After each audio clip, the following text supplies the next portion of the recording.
guys, thanks for tuning in and welcome back to the channel. I've been kind of on a break for a little bit. We had a little baby boy, healthy baby boy. His name is Dunnill, so he's doing great. He's 3 months old now, and just got to take care of family, but I'm back at it. Got a lot more stuff to do, lots of new drones, planes, submarines, cars, trucks, electric bikes, skateboards, all kinds of stuff I'm reviewing. But today we are doing the 4G Disco, 4G LTE. That's a cell phone mod. You may have seen some of my other videos. Go ahead and I'll have it pop up here, and also check the links down below in the description to check all those videos on this plane. Amazing plane by Parrot. Parrot discontinued this plane, but I am going to have some links down there where you can possibly still get the plane and all of the equipment you need to do this mod. So this is the long range flight, the longest one I've done with 4G and solar. This has solar connected to it, solar panels on the top. This is using two batteries, two Titan 3500 mAh lithium ion batteries. This also has a lithium ion battery mod on it, which the voltage curve is a little bit different, so you got to do a little bit of modding to the parameters on this plane. But this is going to be a very, very long flight, guys. We're talking 88 minutes of flying time here, and we're also talking 35 to 40 miles in this flight from the mountain to the ocean in Hawaii. So this is an amazing flight. It's going to be a little bit long. I'm going to speed it up in some of the boring areas, but I mean, you're going to have a blast if you enjoy just flying and relaxing to these types of videos. Just sit back, relax, and just enjoy this long flight. We're going to go all the way down to the beach. We're going to go across the ocean to the little island called Molokini. We're going to circle Molokini a couple times, so you're going to see some amazing views in this video. This is the island of Maui that this is flying from. And then we're going to come on back. A little bit of a, difficult situation on the back, coming back because of the wind. So I am going to, definitely be talking about that in the video too. So I launched from the Kula Park up here on Kula Maui, and just kind of making our way. Since this thing can fly for so long, we're also going to be monitoring how much the solar panels are putting in. I don't have any like monitoring software or anything on here, but if you have seen my initial flight test with the solar panels unplugged and plugged in, I did 2 flights in the same day. It got them like, I don't know, about like 6 to 7 minutes more flight time on the Disco is what it got. So I'm anticipating this flight to be at least that much, if not more. Right now I'm just kind of cruising, just trying to get a feel for going down the mountain. Going into the map, you can see the home base, and then you can see the plane there and which way the plane's facing. So it has a really robust flight controller and operating system. Pretty amazing. I mean, I really wish Parrot didn't discontinue this. I'm hoping maybe some other manufacturer makes something equivalent to this with this type of powerful software. Really, the only problem that the Parrot has was they had a really low quality connection, a link is what I should say, technology. So it was just kind of using Wi-Fi. So it really wasn't that popular. And then UAV Pal, guys, UAVPal.com, go ahead and check them out. Give them some support. They really did all of the modification work for this 4G mod. So when you're able to have, like, it's basically like a cell phone on the plane, a cell phone on your home base, and just like you would do a video chat from across the world or wherever you are, it's just using the cell phone towers. And so once that modification was completed and perfected, the Parrot Disco got extremely popular, and I've done a lot of videos on this. A lot of people have, but I gotta say, it's still my favorite plane. You know, people are still trying to come out with VTOL planes like this, and you know, whether it be VTOL or not. And the video link, they're using like, you know, DJI video links, but it's still, I still think it's a cut above because you have all this built-in software. You know what I mean? So you can see your map, you can see the software. This also does a flight plan. You can do automated flights. Just amazing. Really wish they wouldn't have discontinued this. But anyway, I think you can still buy the agricultural model, which is crazily expensive because it has a spectral camera on the bottom.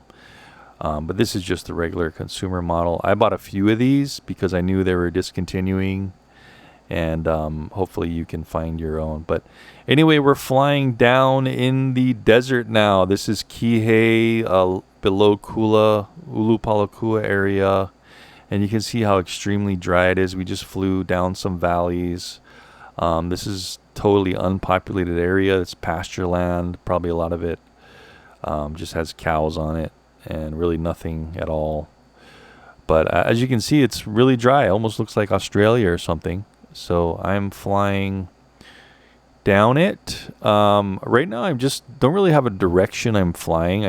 I want to just fly towards the Wailea Kihei area because I know there's a cell tower pointing down there, and it's good cell coverage. So if you look at the iPad screen, that is going through the cell connection on T-Mobile and providing the video and control for the plane. It's just going through the cell towers via the UAV PAL mod, 4G mod. So there's a 4G modem on the plane. I have some antennas sticking out like you saw in the launch and in the other videos. And then what happens on the other side where you are is you can either put it on your router at home, or you put a hotspot on like your cell phone, and since the Disco controller does Wi-Fi, it connects via Wi-Fi to your cell phone hotspot, and then you have that link connection routed through the internet. So pretty amazing. Here we are going down, trying to get just down to these treetops. As you can see, the altitude, what are we at? Negative 1,127 feet. I'll have had the iPad screen up so you can kind of see the stats, the telemetry, you would call it. You can see the distance, 2.7 miles in red there. And the reason it turned to red is because when Parrot released this thing, they never knew that somebody would do a 4G mod for this. And so I think when it gets over like 1 or 2 miles, it turns red because the advertised range is only 1 or 2 miles in the direct connection without a mod. So the red means like, oh no, you're going to be out of connection. So anyway, disregard that. But as you can see, it's going 20 to 30 feet per second. And there really should be kind of no wind right here right now. This is kind of midday, like on a Sunday, and just nothing going on with wind. You're going to see that on the way back, though. There's going to be some wind that hits it pretty dang hard, and I really thought I was going to lose it. But these are all like Keawe trees. I don't know if you know what Keawe is, but they kind of like the dry climate, really good firewood, Keawe firewood, but they do have like those stickers, those really long spines on them, kind of the nemesis for the beach. If you got your bare feet at the beach, and if you're under Keawe's, watch out, you'll get some thorns in your feet, so you got to be careful. But these trees like the dry area. As you can see, I'm kind of switching from the map to the real-time FPV. And I'm honestly sitting in the car with a cell phone booster on my car. You know how you can get those boosters? I'll also have that in the description if you want to check that out. It's just one of those things where it's like a mount for a car mount, and it also boosts your 4G signal or 5G signal if you put your phone on it. So perfect for this kind of situation. So I'm using that in the car as well. Okay, so negative 1,259 feet. We're 3.3 miles out, going about 25 to 30 feet per second. We got 91% left on the controller over on the bottom right of the iPad screen. You can see that 91%. It's GPS, so it does have not very good GPS on the controller, because the iPad, I didn't even know this. Somebody chimed in on my last Mavic 3 range test video. The iPad wireless, like a non-cell phone connection version, doesn't have a GPS antenna in it. So I was under the impression the controller had GPS, and I think it does in this Disco, but since it's the car and there's a metal roof, you see how that GPS is not green on the controller. But if you move over to the right, that Wi-Fi connection, that's just showing you the connection between the controller and the Disco, and that is full because we're using the 4G, and it's just got great coverage, great cell phone coverage. And then if you move over to the right, you see the little Parrot Disco there with its battery, and it's 83% green with GPS because the plane is logging its points through GPS. I'm going to have the whole flight plan up on screen afterwards, so you can see our whole flight route. Right here, I turned back up the mountain because I wanted to check this little cinder cone. It's basically it's called a pu'u, where it's a lava cinder cone. When this mountain was erupting, it just had a little spout on the side. You see that little red thing up there, that little red hill? It's a cinder cone. So here I am just kind of adjusting. Cool thing about the Disco is you can move the camera around, even though it's a stationary camera, because it takes a a 180 degree shot in high definition 4K, but the resolution it allows you to video is only 1080, and so electronic image stabilization, and you can move around the camera in that 4K. Here we go, pulling up the map. You can see home point, and there's the Disco. I'm turning up. I'm going towards that red circle. You see that? That's that hill. So just fantastic how you can see this map and all this stuff with this drone. And I have the 4G. There we go. So I pulled up my iPad just to check if it was recording, and then I turned my Wi-Fi connection back on, so that my maps would come in on the iPad. I didn't want to soak up, use up that bandwidth. And so I kept turning off and turning on my iPad Wi-Fi, because you don't really need that to fly. But if you want those maps to stream in real time, you need to turn that on. So I'll be turning that on and off just to get those maps, the imagery streamed in. You can see a little water tank over there on the right, green water tank. So just pasture land. Again, just really dry area. This is probably one of the driest parts of Maui here. Just below Ulupalakua and above Kihewailea area. Just rotating the camera up and down with just like you would a regular drone, with your left stick, or your left roller, actually on the front of the controller. So that's just moving the camera up and down. Checking out the map again, making sure I'm, kind of going towards that little hill. And what that red blinking thing is on the iPad screen, that little wireless thing, that's if you're just flying direct connection. It's going to sense which way the drones are your controllers facing. So it's trying to tell me that the drone, turn your controller to the right, so your controller's facing the drone. That's only necessary if you have a direct connection, you're not using the 4G. So since I'm using the 4G, you can just ignore that, because as long as you have good 4G signal where the plane is and where your controller is, your home station, you can fly like this forever as long as the battery lasts.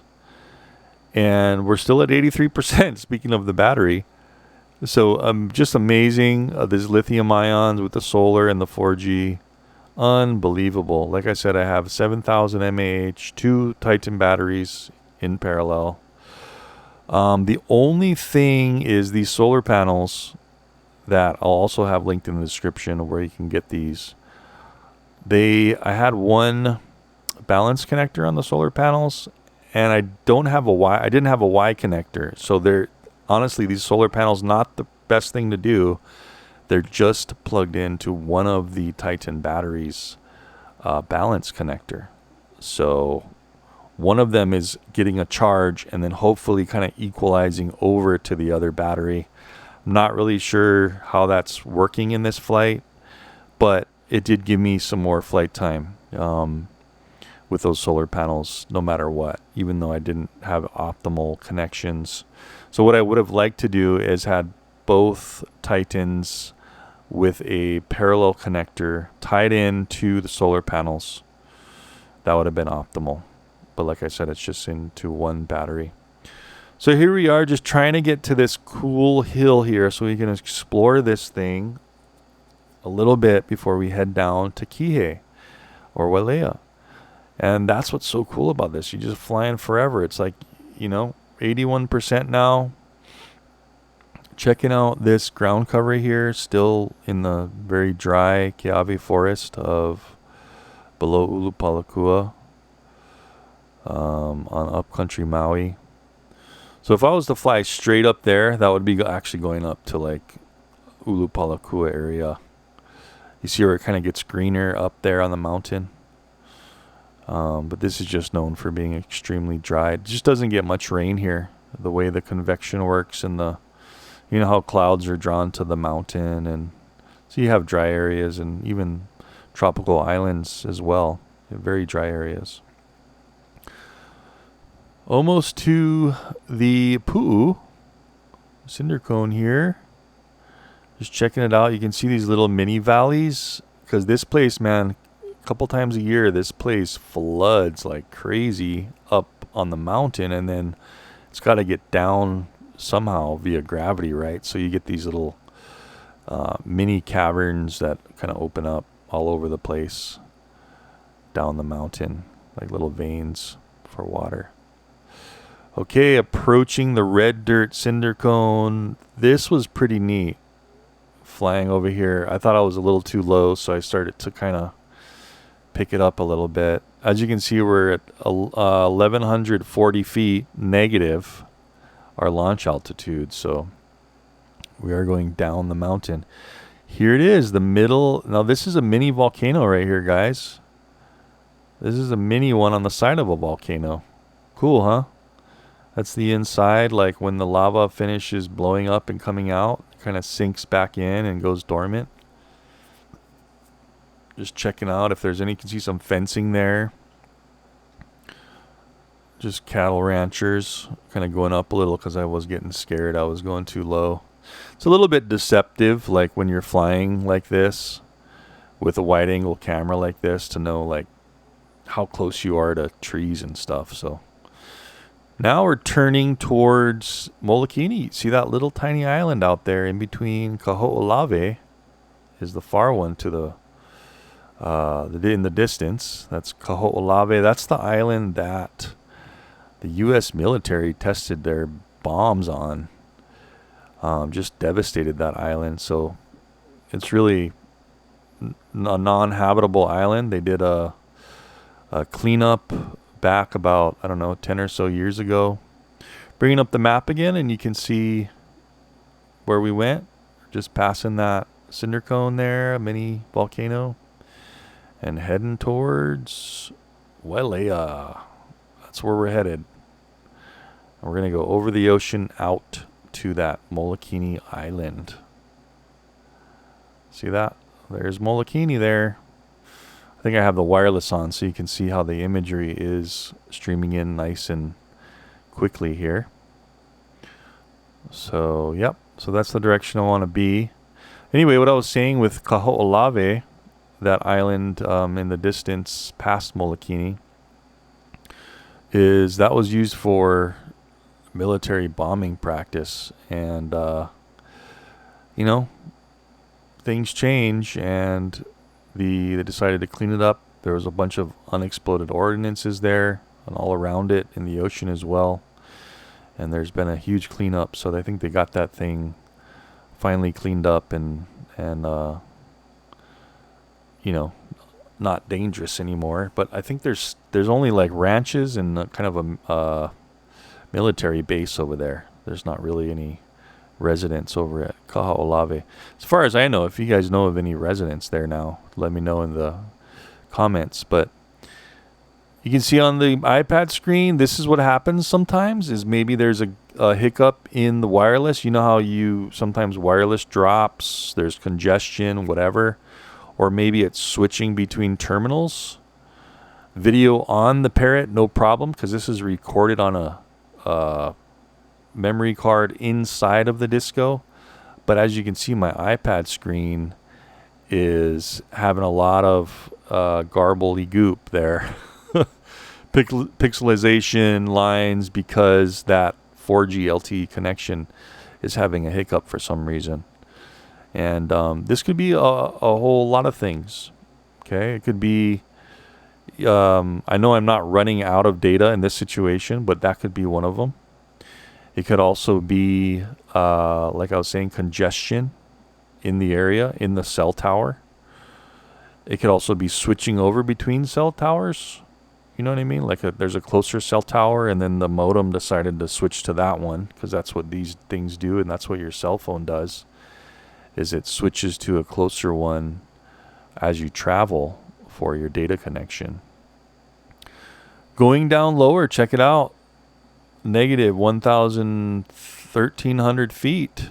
And this is pretty cool here. You can see all of this kind of lava here.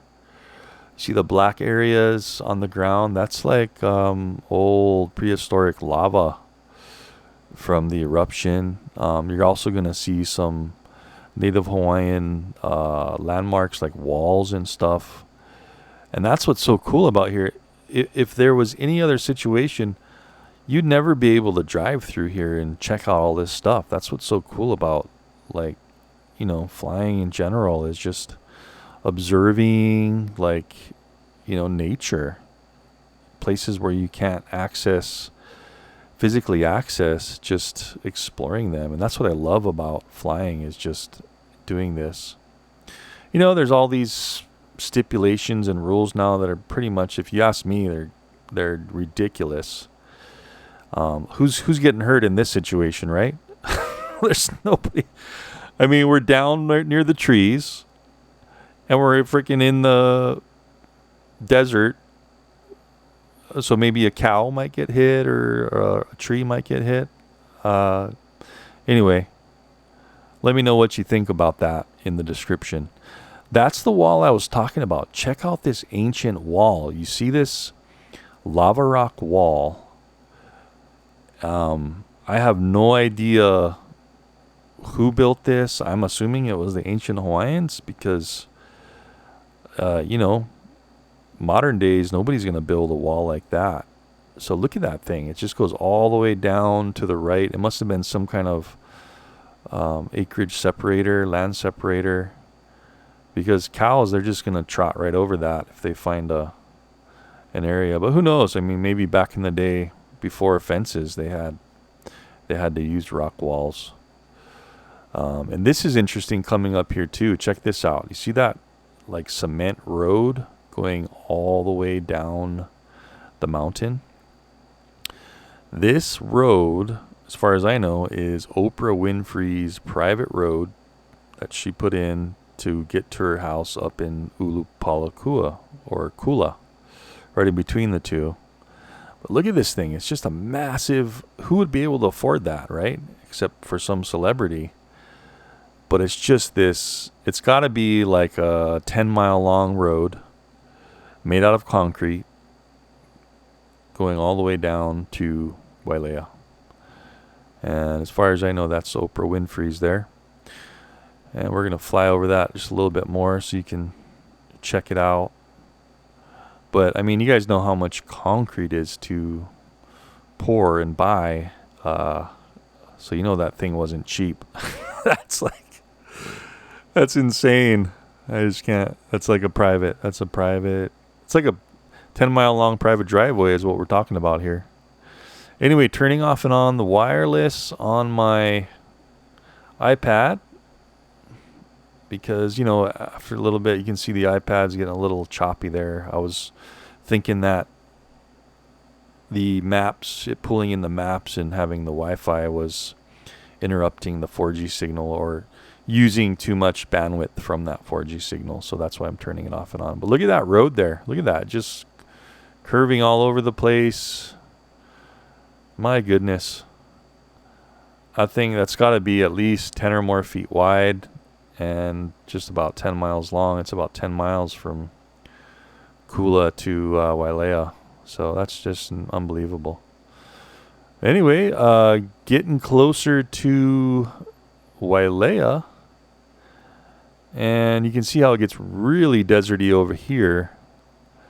And what we're coming up on here is the corner of Maui Meadows subdivision. You see how it's kind of like a square coming up. And the only reason it's green is because, of course, humans have brought in irrigation to that subdivision. And you can see little Molokini out there. And then there's McKenna, the McKenna cinder cone. That's another little mini volcano. See that one on the left top? That's part of the island, but it's a little mini Pu'u volcano. Yeah, it's a pretty cool area. We're going to actually get over there pretty soon, too, once we finish with Molokini. But yeah, just kind of bringing it down a little bit more. What's our altitude? Negative 1,400, 1,500 just about feet below our launch point. Yeah, 1,500 feet negative. We're 5.7 miles away. Is that a 5 or a 6? I don't know. On my editing screen, it's a little hard to see because I have a lower resolution. It's either 5. Yeah, I think it's a 5.8 now, miles away. Look at our speed. So we're getting some wind here, and that's what we're going to worry about on the way back. Look at that, 50 meters per second, or feet per second, sorry, on our speed. And remember, we were like 25 to 30 where it was more calm. So we got wind to our right back right now, blasting at it. And that's what kind of messed it up on the way back. So looking at the map here and just trying to skirt this subdivision, you know, really just out of courtesy, I should say. I don't try to fly on purpose over houses, businesses, all that kind of stuff. If the plane crashed here, it would fall on the dirt and the trees, right? If you go over that stuff and you have a malfunction, if you go over people's houses and property on purpose, then you might have, you know, if something happens, you might have a problem. So just trying to play that line of being careful and courteous. I just don't like to fly over houses and population as much as possible. You know what I mean? You're not supposed to unless you have certifications and stuff. So here we are going down negative almost 1,600 feet. Yes, 1,000. Yep, 570. So skirting the side here, the iPad started to get really pixelated and kind of hard to see. You can see there how it's kind of, that's just the 4G signal bandwidth. But look at that. So that subdivision just has that boundary line there. And so I just wanted to skirt around it. So here we go. We're going down towards the ocean now. And, you know, we're 7.5 miles away from the home point. Controller's at 86%. And the disco is at 73%. So we're getting a little bit of a trickle charge in from the sun. Very sunny right now. So, you know, since it is early afternoon, that sun is peak in the sky. Perfect for the solar panels. So it's going to be variable. And as solar panels do progress and get better in efficiency with their technology, we're going to see some much better efficiencies. Right now, solar panels are like what, between 19% and 23, I think. And of course, they get more expensive the higher efficiency you get. But since there's a pretty big demand for the world to go electric and, you know, more clean energy, I think we're going to see solar panels and batteries get crazy efficient pretty quickly in the next few years here. And I'm looking forward to that. I'm looking forward to getting an electric vehicle, putting solar on my house, getting new solar panels for craft like this, so we can just, you know, be better for the environment and fly longer and also be more energy independent. I'm really looking forward to that. Anyway, here we go, guys. We're getting down to Lower Kihei and into Wailea.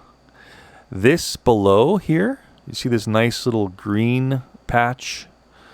This is kind of a park, but this is where they hold the Maui Film Festival, as far as I know, once a year. Maui Film Festival grounds there. They may hold it in a few different places, but I've seen it held there, and sometimes they have some events there. So here we go, just trying to skirt the town here. I don't really know what this thing is here just below, but you know, there's a water tank there or something. I believe that might be a reuse water tank or just a regular drinking water tank. But here we are, just kind of skirting the area.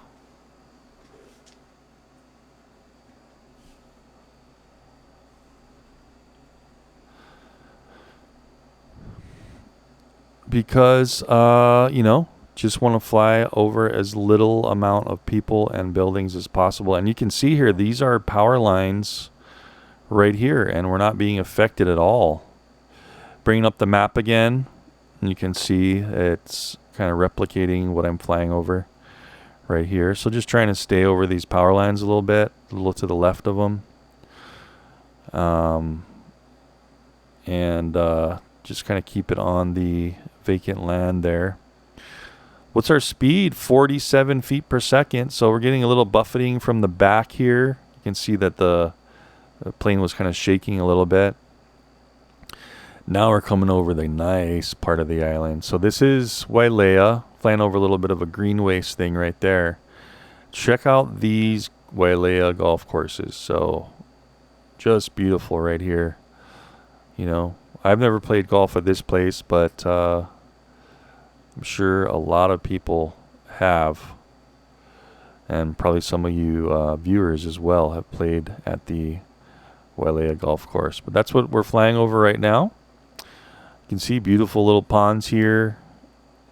Amazing landscaping. If you don't know about the golf courses in Hawaii, they're some of the nicest.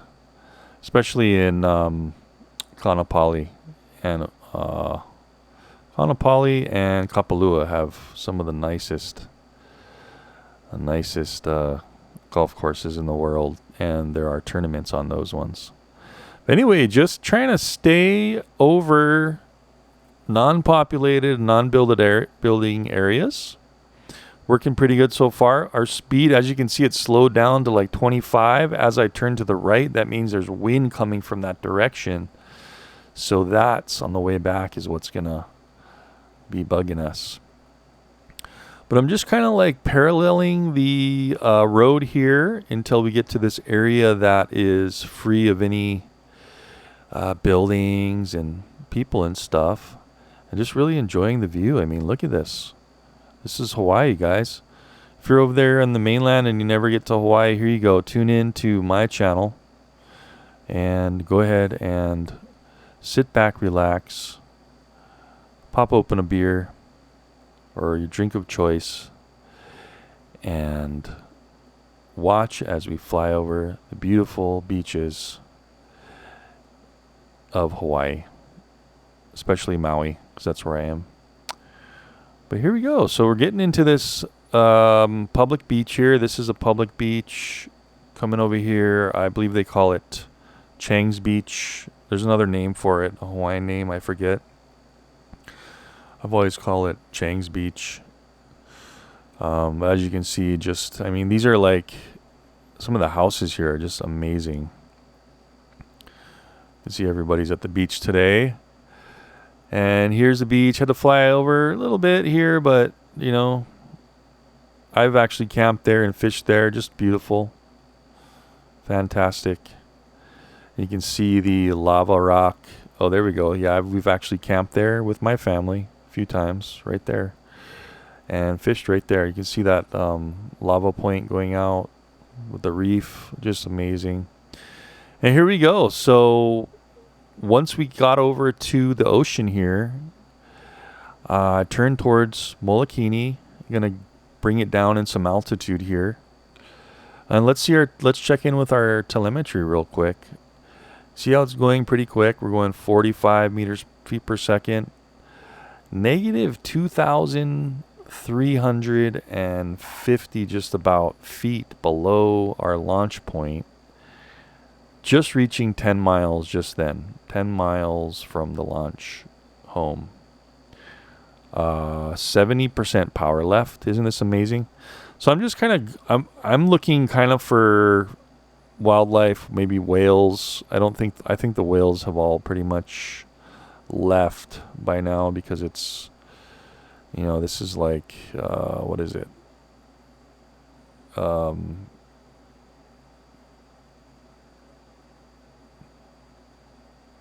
March, April.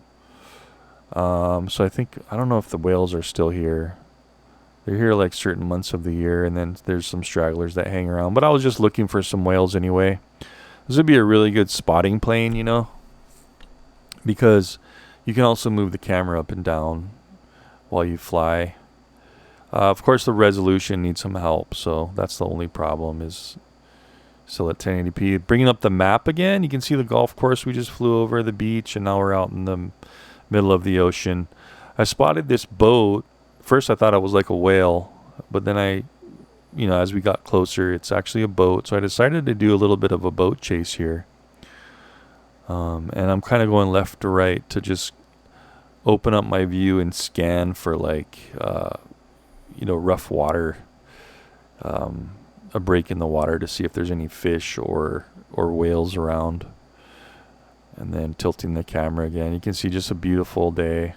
I think it was getting into mid-afternoon now, actually, so would have been better for the solar panels if I launched a little bit earlier. But honestly, I was at the park sitting there for like a half hour to try to get this 4G connection, because my phone tether has a problem where it like shuts off it keeps going on and off tethering for like the first 10 minutes, and then it gets on. I don't know, I think my phone's just getting old. But I think we launched at like 91% power, so you know what I mean? That's the problem. Anyway, getting up on this boat here, and check this thing out. These guys are just fishing, I think. I didn't even think they knew I was here. Maybe when I flew over them, they might have seen the plane. But if you look down there in the boat, it looks like they're facing forward and there's nobody facing the back. And then I think when I started to get ahead of them, the plane was probably in their view. It basically just like looks like a giant Eva bird just soaring. But it's not flapping its wings, right? So it's got to be a plane. And it's pretty quiet. I mean, unless you're on the throttle, this thing is very discreet, stealthy. It starts to get that, that plane reverberation in the foam once you are on the throttle. But just cruising like this, very extremely silent, low key, very stealthy. Okay, so here we go. We're just cruising towards Molokini, and at this point I was like, man, I wonder how much longer I'm gonna have 4G signal, because remember, this is going off cell phone signal. And I think T-Mobile has really upgraded, especially since 5G was released. Now, keep in mind, this is not a 5G modem. My phone nor this plane are on 5G or have capability for 5G. So this is all off of 4G. But recently, when I checked the T-Mobile, you know how you can go to their site and look at the coverage maps. 4G has just gotten really built up, and 5G is even better in some areas. I don't know how they're doing that, but I thought 5G was going to have less coverage because it's a higher frequency, so you get less penetration, less distance. But depending on how accurate their maps are, looks like you could get 5G out here too. So at this point, I'm like, man, this is like paradise, right? I'm flying this plane over the ocean. Now I can't tell how high I am from the ocean surface, but it looks like I'm probably about 40 feet, 30 feet high. Because if you look at my altitude, 2,431 feet, right? And we're going at a pretty good clip, 50 feet per second. So that wind is not in my favor coming back. And you're going to see that in just a sec here when we kind of go over Molokini. I just turned off the Wi-Fi right there on my iPad. Just in case, since I knew, we're getting out here. I don't want my iPad to be sucking any bandwidth on this 4G connection. I want this to be controllable, and I want my video to be solid. Don't necessarily need my maps right now, right? To stream in. And who knows, maybe the iPad apps are sucking some bandwidth too to update or whatever the iPad's doing. So to eliminate that, just turn off your Wi-Fi, right? So getting closer to Molokini, and let me know down below, guys, in the comments, if you have seen anything significant on this journey. Remember, this is like a 35 to 40 mile journey. So if you're spotting something and I'm not, I'm dubbing this audio and I'm watching with you as I'm making this video because I didn't really talk I didn't bring a mic with me on the flight. So I'm kind of watching this with you and dubbing over on the audio on my editing computer. But if you see anything significant, be sure to leave a comment down below and so everybody can kind of talk about it. So here we go. I just kind of went to the right. Now I'm turning back to the left. I want to get around the horseshoe. Molokini's like a horseshoe island. I don't know how that happened, but there we go. There's the map. You see that thing? It's like a horseshoe. It's like a half circle. And as you can see, when I zoomed in, it got gray. And I'm going to turn back on the Wi-Fi. Watch this. Now this is my iPad Wi-Fi. You see how the map just came in now? That's how the maps work. They're streaming in. So I'm just trying to kind of adjust myself so I'm coming in at the right angle to get into that horseshoe. And if you don't know about Molokini, guys, this is one of the islands you're probably going to visit if you ever want to do a snorkel cruise. You're probably going to go here as long as it's calm like this, fairly calm. I couldn't believe how there wasn't more boats out here at this time of day. But I think they've already kind of started going back by now because the wind usually picks up in the early afternoon. But you're probably going to visit this island if you go on a snorkel cruise on Maui, because it is just fantastic snorkeling, just amazing. So coming in, as you can see, still have connection, still have video.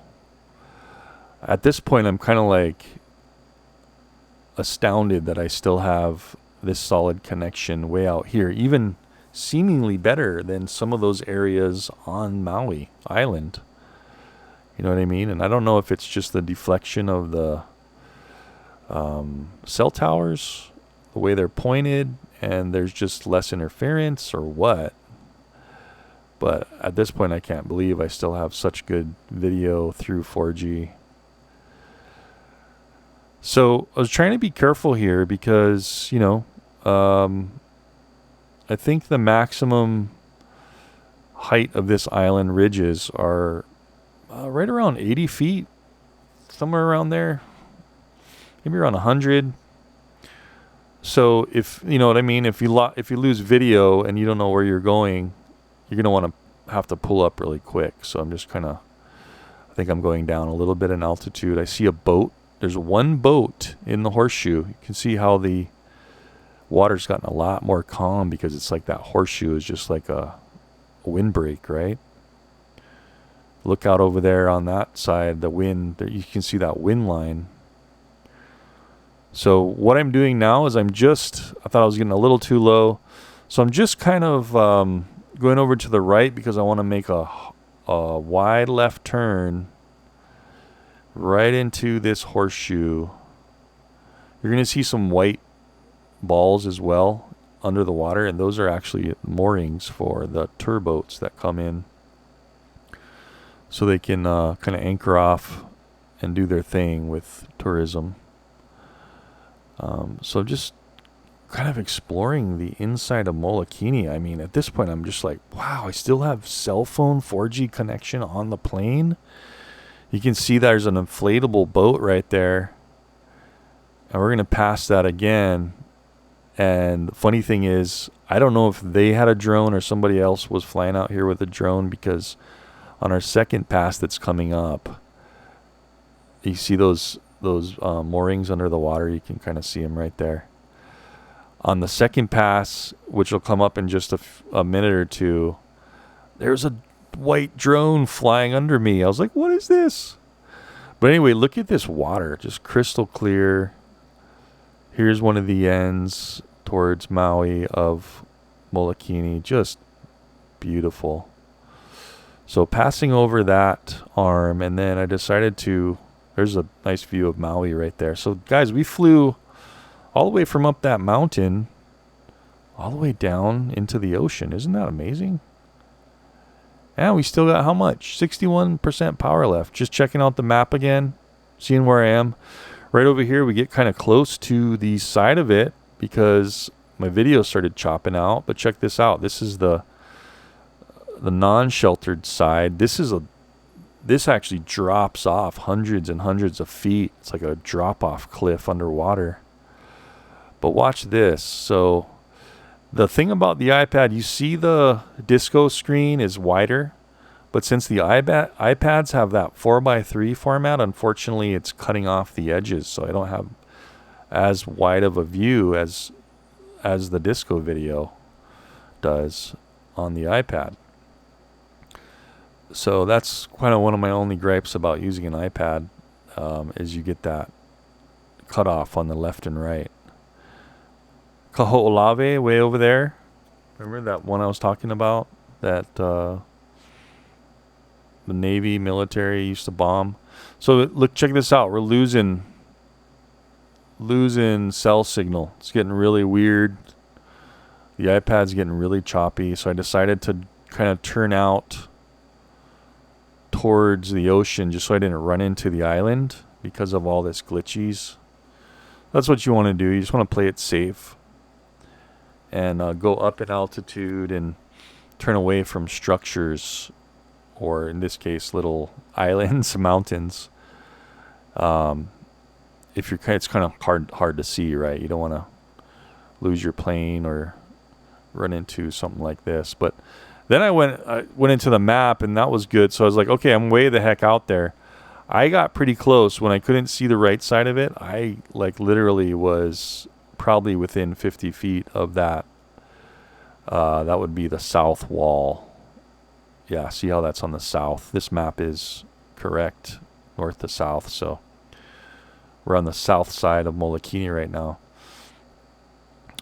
Decided to fly right over it, and check that out. That's a little lighthouse, automated lighthouse beacon.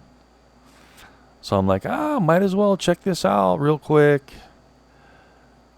So you can see, man, there must have been like a massive blast when this thing was a volcano. It's kind of like a half atoll, right, or something. It must have just, looks like there's something down in the water there, some black object. You can kind of see through the water pretty good here. This is it. Watch right here when I'm flying over this boat. A white drone comes flying. See all those white moorings underwater. He's actually attached to one. See that drone right there?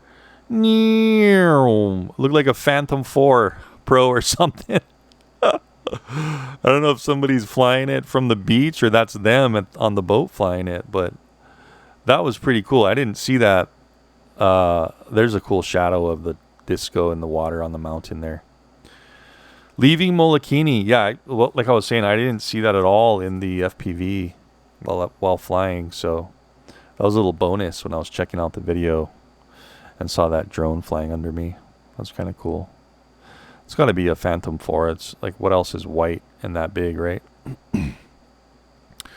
Anyway, looking at the map again because we want to figure out how to get back. There's a good illustration of how far we've gone on the map. So at this point, it's a little bit redundant because I'm just flying over the water. Hopefully I'm not missing any sea life or anything, but I'm going to kind of fast forward here just so it's not as redundant. And then I actually end up going to McKenna, circling back up the mountain. So, you know, I'll chime back in when stuff starts getting a little more entertaining.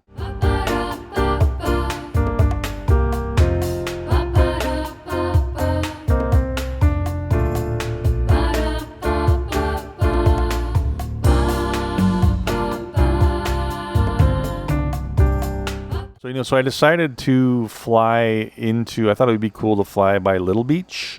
So if you guys aren't familiar with this is the nude beach right here. So can't really see anything in the video. I just thought it would be kind of funny just to cruise by. But you will see some people with all one-tone color. So you kind of know they're not wearing any swimsuit or anything. But there we go, just swimming by a little beach. And I don't know what these guys are thinking there. You can see the shadow of the plane in the water there. Cruising over the point. I was like, oh, that's enough of that. Let's go. Hitting some high speeds here. 56 meters or feet per second. 57 feet per second. So, and this is Big Beach. This is probably one of the most popular beaches on Maui. It takes a while to get here. It's down quite a drive, you know, maybe 45-minute drive from Kahului. But it's one of the most beautiful beaches on Maui. Big Beach, McKenna Beach. Looks like they got a lifeguard station there.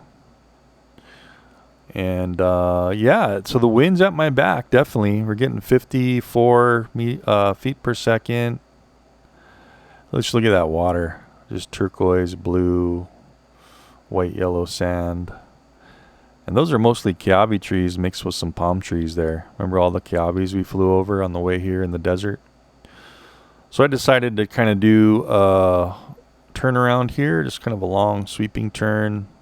And this is probably where the 4G signal starts to get kind of sketchy, and you'll see that in the iPad video.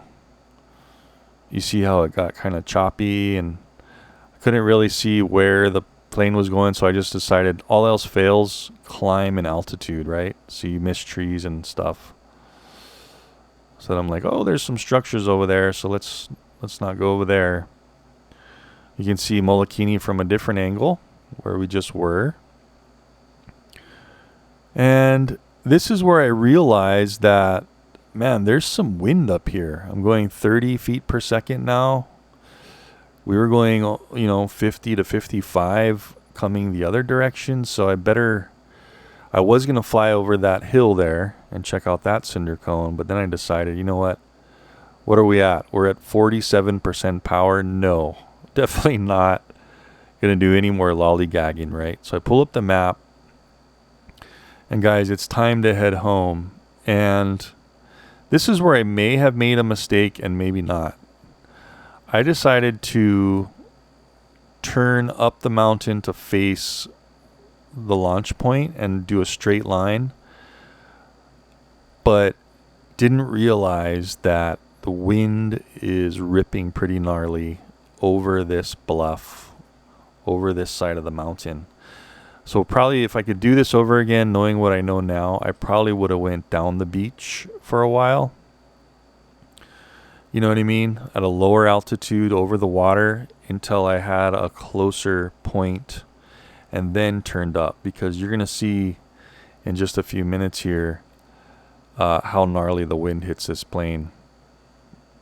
not so bad right now. You know, we're going 40 feet per second.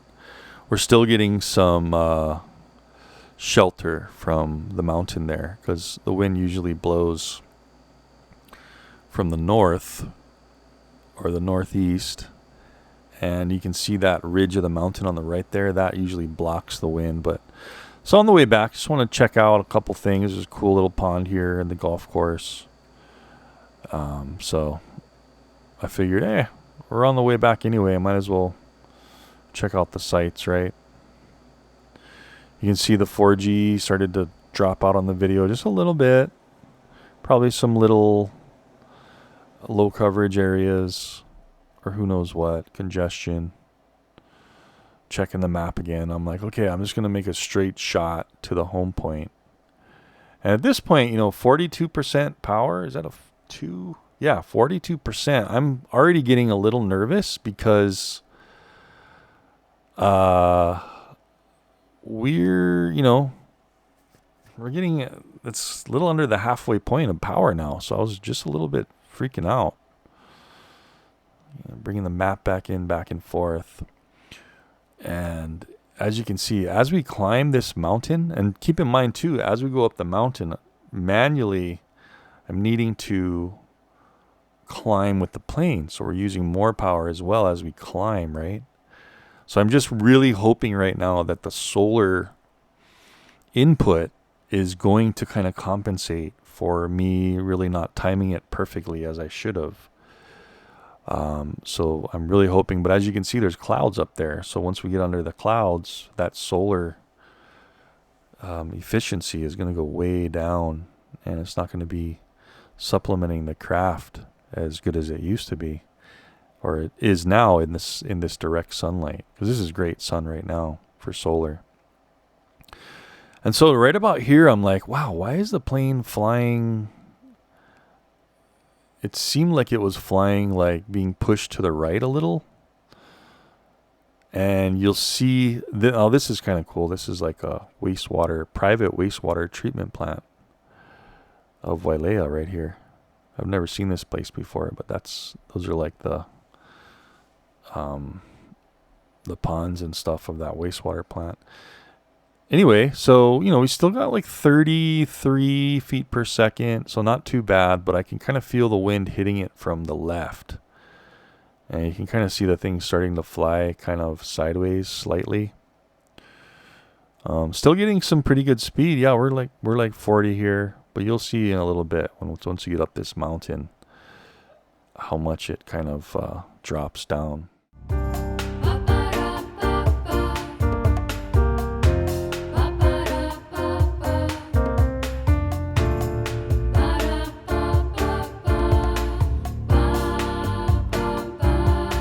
Okay, so right about here is when I really started to slightly panic, because I guess the wind's like coming up this bluff and just blasting the plane right now. It's a little bit hard to see to the right, and the plane is moving sideways basically. So I'm just trying to face it into the wind just so it doesn't blow the plane back, you know, too far to the right. And that's kind of what's happening right now. It's kind of like a crab walk right now.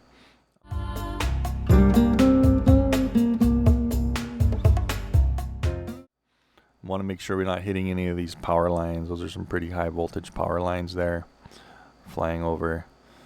And so yeah, actually it was a little bit higher. Like it kind of peaked a little bit there, back there a little bit before, and now it kind of went down, and now the mountain's kind of peaking a little bit on this area again. Kind of interesting, some different terrain here than what we've seen. A little bit more prairie grassy with some lava rock mixed in, so kind of neat. A little bit of a different view here. Coming up here pretty soon, we're going to see some cool little valleys, maybe the tops of some valleys where, you know, when it really floods, where they just kind of begin to form. But now we're kind of hitting another ridge here. I wanted to be very careful because it looked like we were getting kind of close to the ground, and that wind is just blasting it pretty hard sideways.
So at this point, we're pretty much home free. There's the park there. You can see how it's got a little more rain on the lens, and we're at 12%. So big sigh of relief, made it back. Now all I got to do is land this thing. So looking at the map again, just to check out how I'm going to approach.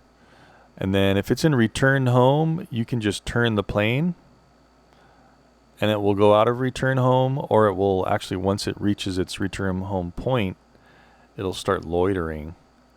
I went ahead and took over here, and you can see how much the speed dropped. Now it's kind of really raining. Once I turned towards the wind, it actually dropped down to like 18 feet per second. So there was quite a bit of wind here. And then to land this thing, you need kind of a larger area. So I'm just kind of circling back, going downwind right now. And then I'm going to turn around. And you want to go into the wind, right, when you land planes. I didn't realize I was this close. So I just was like, am I going to land it? Might as well. So I just kind of like dove really hard, and there is a slight delay in control, and since the 4G isn't that great at the park level, watch what happens here. It's just like a little bit delayed control, but finally made it. Luckily there weren't any people there, and into the grass, and there we go. You can see how right on the park level it's kind of garbly, and the 4G isn't that great. But anyway guys, now I'm gonna have, that was a very successful flight. A little bit of a stressor at the end there, but I'm going to put up on the screen the actual flight plan now. So you can see here we're kind of zooming into the start point, and that's where the park is, where it started. And kind of remember, we flew down the hill, crossing that over that valley. Then I decided to turn up, remember, and fly to that pu'u, that cinder cone, little mini volcano, and then we proceeded to fly all the way to Wailea, passing Maui Meadows, going right on the edge of town there in Wailea, and then going through the golf course. And then we went over the beach there, kind of a vacant area, went out, did a boat chase, remember? Flew over the boat, kind of circled back around into the horseshoe of Molokini, which was just epic. So glad you guys were able to come with me on that flight. You can see right there, look at that. Very close to the island there, because the wind was blowing me into it. So I, just to play it safe, I went out and up. We circled around, went over the crest, and then we exited after we saw that boat. Went all the way down, flew over Big Beach, went all the way down Big Beach, turned around, and at this point I figured out I didn't have enough power. Made a decision to just fly straight back, which was okay. There's a wastewater plant there, the Wailea one. And I'm not sure how it would have went if I would have went down the beach more before I turned right. Might have been just the same thing, maybe a little better, I think, because I could have just cut right and then had the wind to my back the whole way instead of crab walking. But anyway guys, that's it. I hope you enjoyed it. There's our little landing maneuver there. Hope you enjoyed that. Don't forget the links in the description of what I'm using here, all the equipment, and all the videos actually I've made of this plane. Just an amazing plane. Thank you so much for watching. I hope you had a good time. I had a great time, and I'll see you in the next flight. Aloha.